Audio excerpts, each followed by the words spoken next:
3절 Moving Data in the Network에 관해서 얘기를 할 텐데, 사실 이 부분은 우리가 1장에서 다 다룬 내용이다, 이렇게 보시면 되겠어요. 뭐 전에도 얘기했지만 이제 OSI 7계층 모델로 따졌을 때 우리가 1장에서 이미 1계층, 2계층, 3계층에 대한 얘기를 주로 많이 했죠. 그죠? 그래서 뭐 라우팅부터 시작해서 그 라우팅 결과를 아까도 얘기했지만 이제 아웃고 인터페이스한테 넘기면 그 아웃고 인터페이스가 넥스업으로 보내주는 역할을 한다. 그것이 이제 1계층, 2계층, 3계층의 역할이죠. 라우팅이 3계층, 그 다음에 이제 그 3계층에서의 결정된 넥스업과 아웃고 인터페이스에 따라서 그 아웃고 인터페이스가 넥스업으로 이동시켜주는 과정, 그것이 1계층, 2계층의 과정이고, 그것이 결국은 이제 네트워크에서의 데이터의 무빙이죠.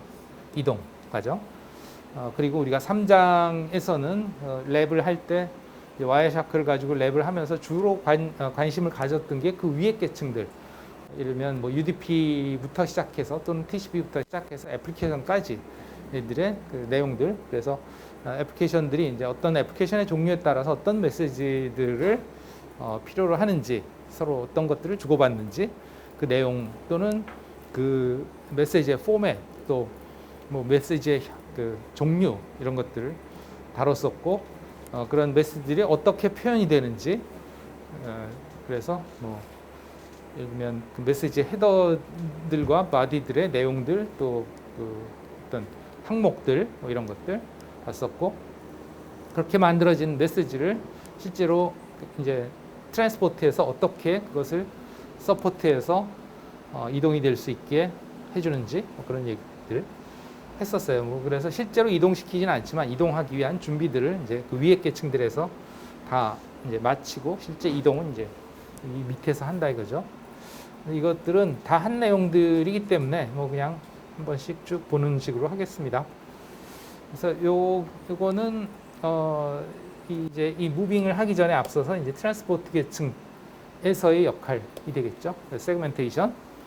그래서 이제 애플리케이션에서 넘겨받은 데이터를 이제 분할을 해서 세그멘테이션을 해서 다시 밑에 계층에서 그 이동할 수 있는 그런 규격화된 작은 뭐랄까 뭐 데이터 단위로 만들어지죠.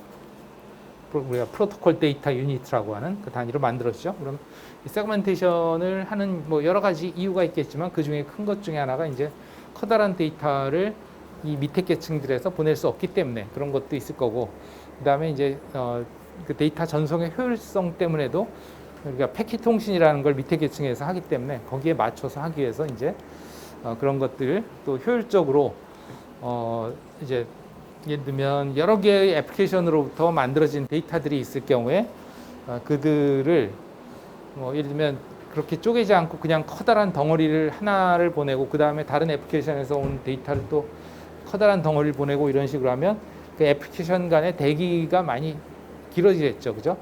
그래서 그런 것들을 줄이기 위해서 조금씩 멀티플렉싱을 한다. 즉 A라는 애플리케이션, B라는 애플리케이션, C라는 애플리케이션으로부터 조금씩 잘라서 보내게 한다는 거죠. 마치 그 교차로에서 이제 차가 많이 몰리면 한 대씩 이제 이쪽 길에서 한 대, 저쪽 길에서 한 대, 이런 식으로 하듯이 그렇게 한다 이거죠. 플렉싱의 개념으로 설명을 했죠. 그것이 뭐 애플리케이션으로부터일 수도 있고 아니면 디바이스와 디바이스로부터일 수도 있고 그렇다 하는 거죠. 여기에서는 디바이스와 디바이스의 경우에 예를 들었고, A라는 디바이스, B라는 디바이스가 있으면 뭐 여기서 이걸 다 보내고 그 다음에 이걸 보낸다면 아무래도 이제 이쪽에서의 대기 시간이 길어지니까 효율적이지 않다. 또 뭐 오류가 발생할 때도 마찬가지로 이걸 한꺼번에 다 보냈을 때 이제 뭐 그들에 대해서 이제 오류가 발생했을 때 그걸 이제 처리하기가 어려워진다. 그런 점, 뭐 여러 가지 때문에 이제 분할을 해서 보낸다 하는 얘기를 했었죠. 전에 이미 이렇게 분할을 해서 하나씩 뭐 꼭 1대1로 되는 건 아니지만 여기서 뭐 1대1로 그렸습니다만 어쨌든 이렇게 할 수 있겠다 하는 거고, efficient, 즉 효율성을 높일 수 있다. 멀티플 커뮤니케이션을 제공할 수 있다. A도 하고 B도 하고, 여기서 이게 그 디바이스로 했지만 이게 애플리케이션일 수도 있죠. 하나의 컴퓨터 내에서 이제 뭐 예를 들면 웹 서비스, 또 메일 서비스, 또는 뭐 Secure Shell 서비스, RDP 서비스 뭐 등등 다양한 서비스들의 애플리케이션들이 이제 골고루 차례차례로 순서대로 또는 번갈아 가면서 이제 데이터들을 보낼 수 있게 해줄 수 있다는 거고요. 그러면 이제 그렇게 함으로써 얻을 수 있는 효과, 즉 여기에서 이런 점도 있지만 효율성을 높일 수 있는 점도 있지만 이제 또 단점도 있다는 거죠. 즉 장점 말고 단점을 보자면 이제 각각 나눠진 조각들을 이제 수신 측에서 다시 어떻게 해야 돼요? 필요에 따라서 애플리케이션에 나눠줘야죠. 그러기 위해서는 결국은 뭐 전에도 얘기했지만 이제 포트 번호 같은 걸 이용해서 그것이 어느 포트 번호로 지정이 되어 있냐에 따라서 이제 애플리케이션이 다른 곳으로 가게 되겠죠. 그 다음에 이제 그렇게 나눠진 것들을 다시 합쳐서 애플리케이션한테 넘기기 위해서 그 각각에 대해서 이제 레이블을 붙이죠. 즉 TCP 같으면 거기에 붙이는 레이블이 이제 시퀀스 넘버라는 레이블이죠, 그죠? 그래서 그걸 통해서 이제 순서대로 다시 조립이 될 수 있게 해주고 뭐 등등 또 이제 중간에 장치에서는 그것들 각각에 대해서 이제 다시 또 라우팅을 한다든가 그런 처리들을 해야 되겠죠, 그죠? 그러면 결국은 보내는 측에서는 그걸 다 쪼개고 또 거기다가 다 태깅을 하고 즉 라벨을 붙이고 즉 헤더를 붙이고 그 다음에 다시 그걸 또 라우팅을 하고 그 다음에 받는 쪽에서는 다시 그거를 이제 라벨을 다 해체를 해야 되겠죠. 그래서 알맹이만 다시 모아야 되겠죠. 그러기 위해서는 이제 그들을 결국은 라벨을 다 일일이 들여다보고 그것이 어디에 해당하는지 즉 어느 애플리케이션으로 가야 되는지 포트 번호도 봐야 되고 그 다음에 하나의 포트 번호라 하더라도 이제 시퀀스 넘버를 보고 다시 그걸 원래대로 조립을 해야 되고 또는 빠진 게 있으면 다시 재전송을 받아야 되고 그런 과정들이 다 일어나겠다 하는 거죠. 그만큼 이제 할 일들이 많아지는 거죠. 프로토콜 데이터 유니트에 대해서는 우리가 이미 앞정에서 설명을 했죠. 그죠? 그래서 각 그 계층의 프로토콜들이 실제 처리하는 데이터의 그 단위가 어떻게 되냐 하는 거고, 뭐 여기에서 이제 이름이 각 계층별로 이제 이름이 이렇게 이름이 붙는다. 그리고 그들의 내용물은 이러이러하다. 그런 얘기를 다 했어요. 그죠? 그래서 애플리케이션 계층에서 만들어진 데이터, 실제 유저 데이터를 우리가 보통 데이터라고 부른다 그랬고, 뭐 예를 들면 여기서 이메일로 했는데 우리 웹 서비스에서는 뭐 와이어샤크로 분석을 해봤죠. 그죠? 그래서 예를 들면 뭐 get 메시지 같은 경우, 즉 그 요청 리퀘스트 메시지 같은 경우 웹에서 HTTP 도 봤었고, 그다음에 DNS의 경우에도 쿼리 메시지 이 같은 걸 봤었죠. 그죠?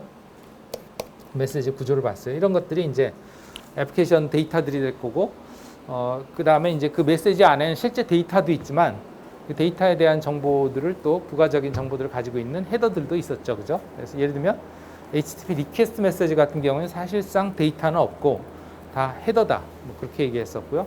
데이터는 그냥 블랭크 라인 하나였어요. 네, 블랭크밖에 없었죠. 그러나 이제 HTTP 리스폰스 메시지 같은 경우는 실제 HTML 파일이 데이터이고 그 앞에 이제 헤더들이 HTTP 헤더들이 붙었죠, 그죠? 그래서 뭐 그 파일에 대한 뭐 유형 HTML 텍스트 문서다. 또 그것이 어떤 식으로 인코딩이 되어 있냐? UTF 인코딩이 되어 있다. 뭐 그다음에 이제 최종 수정일은 언제냐 하는 그런 정보. 뭐 그다음에 그 서버는 뭐 OS가 뭐고 버전이 뭐고 그다음에 HTTP 서버의 서버 프로세스는 뭐 아파치 버전 뭐다. 뭐 그런 것까지 다 헤더로 붙죠. 그죠? 예, 그런 정보들. 그런 것들이 다 이제 어쨌든 그래서 유저 데이터와 그 데이터 앞에 붙는 헤더까지 포함해서 그걸 우리가 그냥 데이터라고 보통 얘기를 합니다. PDU 네임을. 그 애플리케이션 계층에서의 PDU 네임이 되겠어요. 그래서 누가 그 역할을 하느냐 여기서 했을 때 이제 당연히 애플리케이션 소프트웨어가 그런 것들을 구성을 하겠죠. 그다음에 이 데이터를 이제 트랜스포트 계층에서 받아서 그 용량이 큰 데이터라면 분할을 하겠죠. 그걸 세그멘테이션을 한다 그렇게 얘기를 했고, 뭐 그 세그멘테이션을 하는 그 사이즈는 TCP 같으면 이제 초반에 그 상대방과 주고받는다 그랬죠. 상대방의 그 최대 그 세그먼트의 사이즈가 얼마까지 가능한지 그걸 받아서 나와 상대방의 그 세그먼트 사이즈를 이제 보고서 그 중에 작은 걸로 맞춰서 이제 분할을 하겠죠. 분할을 한 다음에 아까 얘기했듯이 앞에서 본 것처럼 각각의 세그먼트에 이제 레이블링을 해야 되겠죠. 시퀀스 넘버라든가 뭐 포트 번호라든가 이런 것들 레이블링을 하고 그렇게 해서 만들어진 것을 우리가 세그먼트다 이렇게 얘기를 한다 이거죠. 그래서 이렇게 각각 나누는 작업을 우리가 세그멘테이션이다 이렇게 얘기하고 분할 이렇게 얘기하고 그렇게 나눠진 것 또는 거기에다 헤더를 붙인 것들은 이제 세그먼트다. 누가 하느냐? OS가 한다. TCP의 역할을 이제 OS가 하는 거죠. 그렇게 나눠진 각각의 그 세그먼트 하나하나들을 이제 인터넷 계층한테 보내면 인터넷 계층에서 이제 IP 헤더를 붙이겠죠. 목적지와 나의 IP 주소, 뭐 DTL, 뭐 또 상위 계층이 TCP, 뭐 이런 정보들을 부가적으로 붙이겠죠. 뭐 그 외에도 여러 가지 붙이겠지만 어쨌든 그렇게 해서 만들어진 PDU를 뭐 패킷, 뭐 또 이제 OS가 할 거고요. 네트워크 계층 또는 뭐 인터넷 계층에서 길 안내를 하고 즉 라우팅을 하고 그 라우팅의 본질은 넥스홉과 넥스홉을 가기 위한 NIC죠, 그죠? 그래서 그 NIC한테 이제 그것을 다시 넘기죠, 이 패킷을. 그럼 NIC는 그걸 받아서 나의 즉 그 아웃고잉 인터페이스의 맥 어드레스와 그 다음에 이더넷 같으면 그 다음에 넥스홉의 맥 어드레스를 헤더에다 붙이고 또 상위 계층 누가 의뢰를 했는지 그러한 정보도 이제 이더 타입을 붙이죠, 그죠? 그래서 예를 들면 뭐 IP다 그러면 뭐 여기 이더 타입 값이 얼마 그런 식으로 이제 붙겠죠. 그리고 이제 전송 과정에서 발생할 수 있는 오류에 대한 검출을 하기 위한 트레일러 보통은 이제 CRC 그 어떤 계산을 해서 만들어진 프레임 체크 시퀀스라고 하는 값을 여기다 붙이고 해서 이렇게 해서 만들어진 프레임을 이제 만들죠. 그래서 이더넷 또는 뭐 데이터 링크 계층의 가장 대표적인 것이 이더넷이니까 해서 만들어지는 그 PDU 네임을 우리가 프레임이다. 여기 미디엄 디펜던트라고 한 것이 이제 매체의 종류, 즉 네트워크의 종류에 따라서 이 프레임의 구성은 얼마든지 달라질 수 있다. 예를 들면 여기에 뭐 프레임 헤더 같은 경우 이더넷은 이게 14바이트고 아까도 봤지만 이제 목적지 맥 어드레스, 소스 맥 어드레스, 그다음에 이더 타입 요게 다죠. 그리고 여기에 프레임 트레일러는 이제 4바이트의 프레임 체크 시퀀스. 그래서 그 총 바이트 수가 18바이트의 헤더와 트레일러로 이루어져 있고 그 구조도 단순하죠. 그런데 이제 와이파이 같은 경우에는 훨씬 복잡해요. 이게 내용들이 무선에서의 전송이기 때문에 더 복잡한 내용들이 이 헤더 안에 들어가게 됩니다. 또 그게 뭐 다른 네트워크는 그 네트워크의 종류에 따라서 다양한 그 헤더 구조와 내용물을 가지고 있다. 이렇게 보시면 되겠습니다. 그래서 여기 미디엄 디펜던트라고 한 거예요. 하여튼 그렇게 만들어진 결과물이 결국은 다 뭐예요? 이것들은 그냥 이진수열이란 말이에요. 이진수열. 그래서 전체적으로 결국은 이게 예를 들면 1518 최대 바이트까지 가능하죠. 그죠? 곱하기 8비트의 이진수열이죠. 이 프레임은 최대 사이즈가. 그 비트들을 이제 물리계층에서 전송을 해야 되겠지. 실질적으로 이런 비트열들을 이게 이제 물리계층에서의 PDU 이름이다. 뭐 이렇게 볼 수 있을 것 같아요. PDU라고 보면 좀 애매하지만 이렇게 해서 이제 매체를 통해서 나가게 된다. 질문 있을까요? 다 한 얘기예요 이미, 그죠? 이런 것도 다 했었죠. 통신 측에서는 이제 그런 과정에서 원래 데이터에 계속 인캡슐레이션을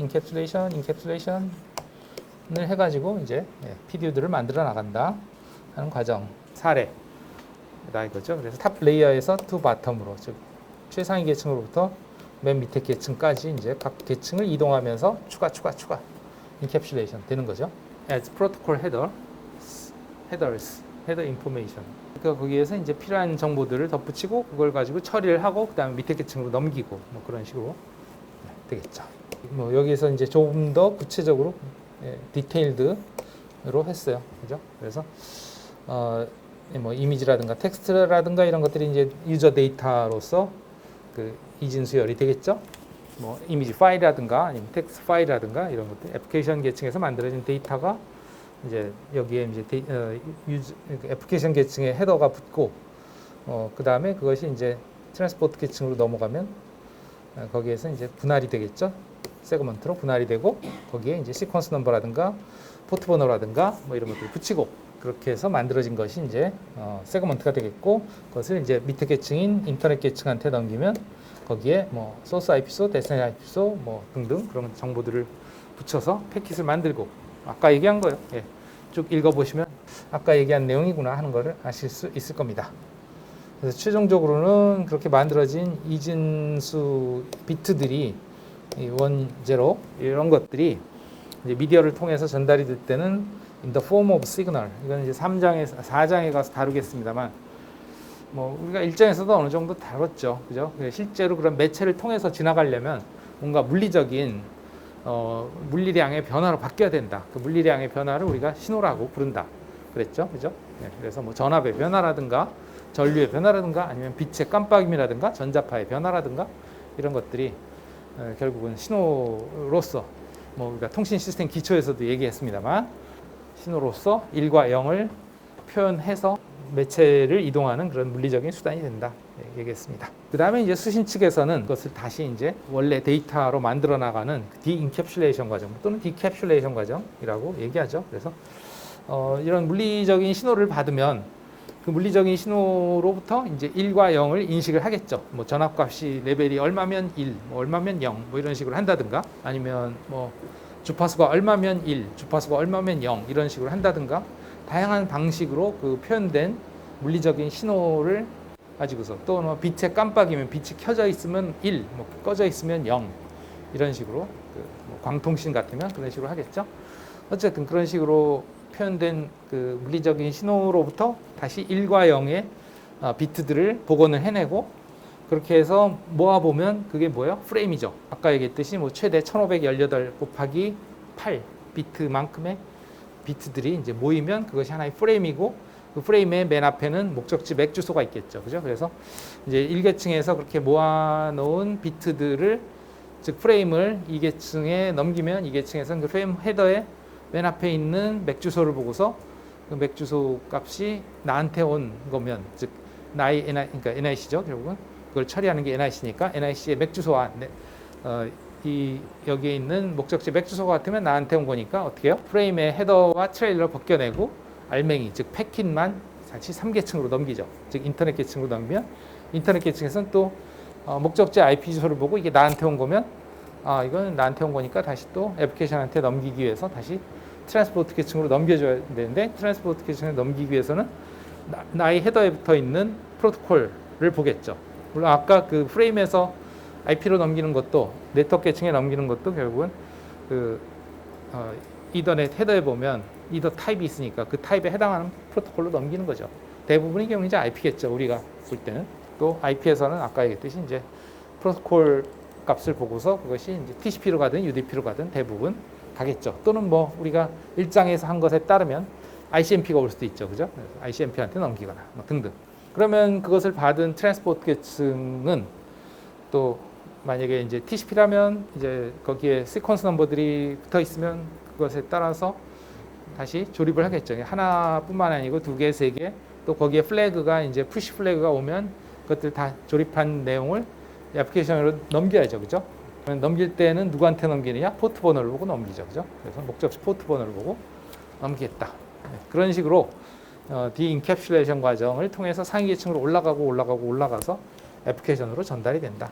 그런 과정이고 그 다음에 이제 중간에 어딘가에서 해당하지 않는 것 예를 들면 받아봐서 보니까 목적지 맥주소가 내게 아니다 그러면 폐기 또 인터넷 계층에서 목적지 IP소를 보니까 내게 아니다 그러면 폐기 트랜스포트로 넘어갔는데 트랜스포트에서 포트 번호에 해당하는 프로세스가 돌고 있는 게 없다 그럼 갈 프로세스 즉 애플리케이션이 없으니까 또 거기서 폐기 그런 식이 되겠죠. 그런 과정이 일어나고 뭐 이거는 여기에 맞는 그 각각의 PDU 네임을 집어넣어 봐라 하는 거예요. 이건 뭐 클릭해서 하는 액티비티긴 한데 즉 드래그 앤 드롭인데요. 그냥 맞춰보면 되죠. 요즘 여기는 이제 뭐예요? PDU 네임이 데이터죠. 그죠? 데이터가 될 거고 그 다음 계층으로 내려가서 여기는 어디요? 트랜스포트가 되겠죠. 그죠? 여기서 만들어진 PDU는 뭐예요? 세그먼트겠죠. 근데 여기에서 우리는 주로 이제 TCP에 대해서 다뤘기 때문에 뭐 세그먼트라고 얘기할 수가 있겠는데요. TCP의 경우에는 세그먼트라고 부르는데 사실 UDP 쪽에서는 세그먼트라고 부르지는 않아요. UDP에서는 왜냐? UDP는 그런 세그먼팅을 하지 않는다. 세그멘테이션을 하지 않는다 이거지. UDP는 그냥 애플리케이션에서 넘겨준 데이터를 그냥 포장만 할 뿐이에요. 소스 포트 번호와 데스티네이션 포트 번호 그리고 무결성을 체크하기 위한 그런 이제 CRC에 해당하는 그런 부분 그런 것만 붙이죠. 예. 그게 다예요. 사실 별로 하는 일이 없다 그랬죠. 그냥 애플리케이션과 애플리케이션을 연결해주기만 할 뿐 하는 일이 없다. 별로 그랬어요. 그래서 뭐 분할을 하거나 조립을 하거나 뭐 흐름 제어를 하거나 다시 재전송하거나 뭐 그런 게 없다. 그렇기 때문에 부르는 PDU 네임이 다르긴 합니다. UDP 같은 경우에는 이제 보통은 데이터그램이다 이렇게 얘기하기도 합니다. TCP에서는 세그먼트라고 그러고 UDP에서는 이제 데이터그램이라고 하고 그런 부분은 좀 구분을 하는 게 좋겠고요. 그 다음에 그렇게 만들어진 것을 또 이제 아래 계층으로 넘기면 아래 계층 무슨 계층이죠? 트랜스포트 밑에는 네트워크 계층 또는 뭐 TCP/IP로 따지면 인터넷 계층이 되겠죠. 거기에서 이제 데스티네이션, 그 다음에 소스 IP 주소, 그 다음에 상위 계층 프로토콜 뭐 이런 정보들을 추가하고 뭐 TTL도 추가하고 뭐 IP 버전도 추가하고 뭐 다양한 거 추가하겠죠, 그죠? 예, 그렇게 해서 만들어진 것을 뭐라고 부른다고요? 패킷이죠, 그죠? 패킷이 만들어지겠죠. 패킷에서 이제 길 안내를 해가지고 넥스트 오브 가기 위한 NIC한테 넘겨주면 NIC에서는 거기다 이제 예를 들면 이더넷 같으면 이더넷 헤더를 붙이고 트레일러를 붙이고 이더넷 헤더에는 목적지 맥 주소, 소스 맥 주소, 이더 타입, 트레일러에 프레임 체크 시퀀스를 붙여서 만들어진 PDU를 뭐라고 부른다고 그랬죠? 프레임이라고 부른다고 그랬죠, 그죠? 예, 프레임. 그 다음에 그 프레임을 이제 물리 계층에서 실제로 신호로 만들어서 보내기 위해서 있는 그 실체들이 프레임의 실체가 사실은 뭐예요? 그 안에는 수많은 모드들로 이루어진 거죠. 무엇들로 이루어진 거예요? 비트들로 이루어진 거죠, 그죠? 그렇게 보시면 되겠다. 뭐 이미 다 설명한 내용을 그냥 한번 리뷰한 거니까요. 네.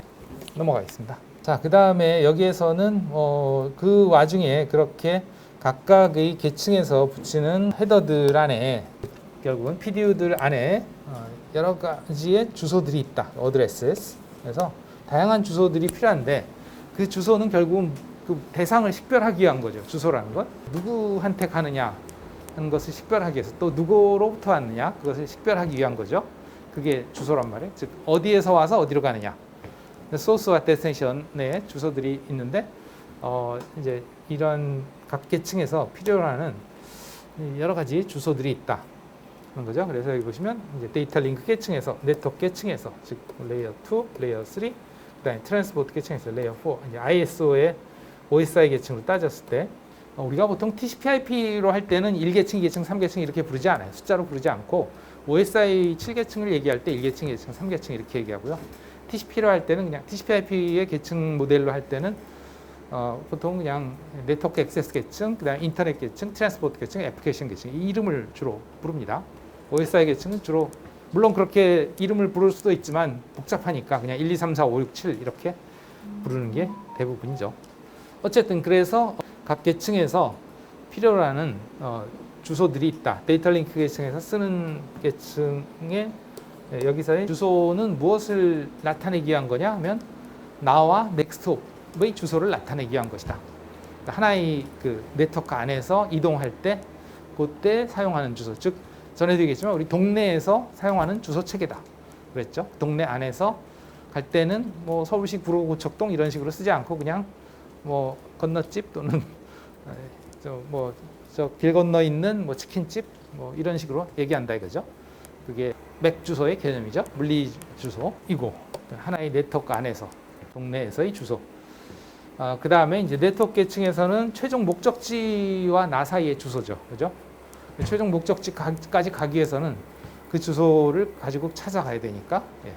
그게 이제 인터넷에서의 IP 주소와 같은 개념이죠. 여기에 써 있죠, 그죠? TCP/IP 모델에서의 IP 주소. 여기서는 이제 엔드 디바이스의 주소들이다. 즉 최초 출발지에서 최종 목적지까지 중간에 여러 개의 네트워크를 거쳐서 간다 그러면 이 주소와 이 주소가 이제 이 네트워크 계층의 주소고 얘네들은 여기에서 건너갈 때 이 사이의 주소들이다. 이 사이 주소들이다. 예, 그렇게 보시면 되겠다 하는 거죠. 그 다음에 이건 트랜스포트 계층에서도 있다 하는 거죠. 그럼 이건 뭐냐? 이 디바이스와 이 디바이스에서도 어느 프로세스로 전달할 것이냐 하는 문제죠.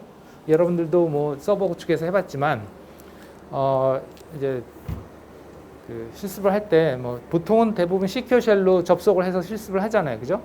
그럼 여러분들의 PC와 즉 윈도우즈의 컴퓨터와 여러분들의 VM 리눅스 컴퓨터 간에 이제 네트워킹을 하는 거고, 어느 애플리케이션과 어느 애플리케이션이냐?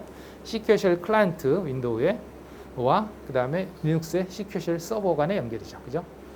여러분들의 PC와 VM 간의 연결이기도 하지만 애플리케이션으로 따지면 SSH 클라이언트, SSH 서버 간의 연결이죠.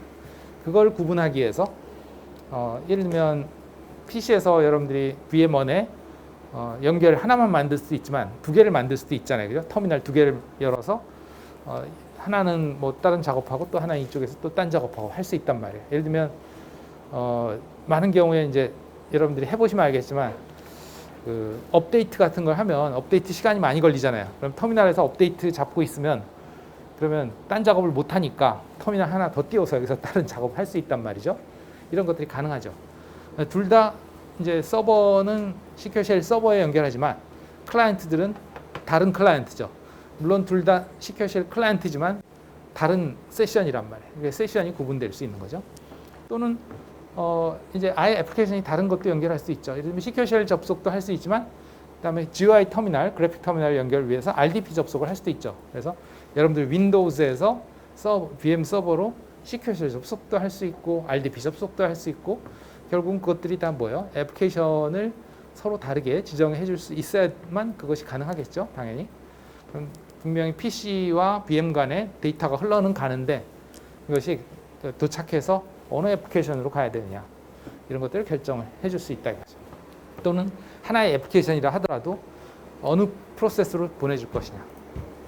아까도 봤지만 시큐어 쉘 같은 경우는 두 개를 연결하면 그 두 개의 프로세스가 분명히 당연히 윈도우즈에서도 다른 프로세스가 돌아가는 거고, 그 다음에 VM에서도 즉 리눅스에서도 다른 프로세스가 돌아가는 거니까 그 프로세스끼리 연결시켜줘야 돼요. 똑같은 시큐어 쉘 서버지만 PS로 쳐서 보면 PS3라든가 뭐 해서 보면 프로세스 넘버 자체가 다르죠. 다른 세션이 돌아가고 있기 때문에 그걸 구분할 수 있는 게 결국은 포트 번호로 구분이 가능해진다 이거죠. 이렇게. 그래서 여기에서 이제 실제 이동하는 과정에서 이 주소들이 어떻게 사용이 되느냐, 디바이스에서 디바이스로 이동할 때 이 주소들이 어떻게 사용이 되느냐 하는 것이 이제 다음 페이지에 나와 있습니다. 그래서 IP 주소는 최초 출발지와 최종 도착지의 주소를 지정하는 그런 용도다. 즉 식별하는 용도다. 레이어 3의 주소로서, 그래서 from the source, original source to the final destination. 그 다음에 이동하는 과정에 unchanged. 즉 여러분들이 편지를 보내는데 또는 뭐 택배를 보내는데 그 주소가 바뀌면 제대로 도착을 하겠어요? 도착 안 하겠죠, 그죠? 그렇기 때문에 최종 목적지까지 그 주소는 계속해서 유지가 된다 하는 거죠. 그게 이제 IP 주소가 되겠고, 그다음에 데이터 링크 주소는 그 밑에 계층이죠. 그래서 거기서는 아까 얘기했듯이 요 홉 사이에 요 사이의 주소다. 여기 주소다. 이렇게 바뀐다 이거죠. 그래서 여기서의 주소와 여기서의 주소와 여기서의 주소가 바뀐다 하는 거죠. 그래서 IP에서 넥스톱을 지정해주면 그 사이에서 이동할 때, 또 IP에서 넥스톱을 지정해주면 그 사이에서 이동할 때, IP에서 넥스톱을 지정해주면 그 사이에서 이동할 때 사용되는 주소다. 데이터 링크. 데이터 링크라는 게 뭐라고 했냐면 이 홉 사이의 그 연결을 우리가 링크라고 부른다고 그랬어요. 그죠? 여기는 링크, 여기 링크라고 부른다고 그랬어요. 그리고 얘네들을 우리가 그럼 뭐라고 부르냐? 보통 얘네들은 노드다 이렇게 부르죠. 그래서 노드와 노드 사이가 링크가 된다. 뭐 이렇게 대략 이렇게 보시면 되겠고, 이제 그러면 여기에 보시다시피 레이어 3의 헤더와 레이어 2의 헤더가 데이터에 붙는다면 상위 계층 뭐 세그먼트가 되겠지.